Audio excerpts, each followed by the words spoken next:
kuzolunga, kuzodlula kuzofika isikhathi sokujabula.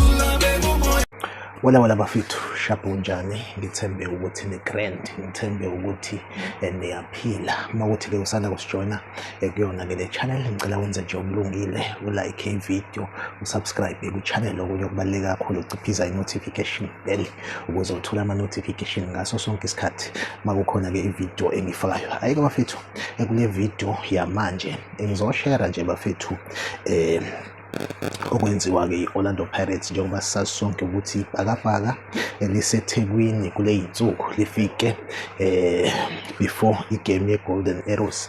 Alizange ke lihambe ibhakabhaka lise-around Thekwini. Ngeke ngayiposta i-video ngikhombisa njengoba kwenzeka kwi-training yebhakabhaka ebibambele ke eDurban North eThekwini. So bafethu njengamanje ke ngizoshare futhi ke esinye isigaba salo ke ibhakabhaka. Namhlanje ke belilapha livakashile ke abantu baseMlazi lapha eMega City. So bafethu ke ngizoshare lo video, into enhle kakhulu engiyibona ke yenziwa ibhakabhaka i-Orlando Pirates ukuyokwakha nje okanye ukuyobuilda i-relationship ethe uqina nabalandeli bezimnyama. Engicabanga ukuthi ke kulona usuku lo namhlanje bakhona abalandeli engingasho ngithi Orlando Pirates ibahlomulile. Siyabona ukuthi ke abantu bathole igqoko bonke, siyabona abashawo black emakhanda bahle. Orlando Pirates ke ifike yanikela ngegqoko lapha eMega City, okuyinto enhle kakhulu engicabanga ukuthi ke izothola ukwesekeka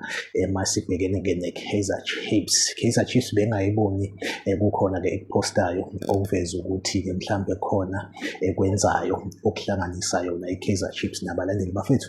Nawa ka ama-video ngizowafaka kanjalo ke futhi ke nezithombe. Make sure ukuthi ke uyayilike i-video, uyasubscribe ma ungasubscribile.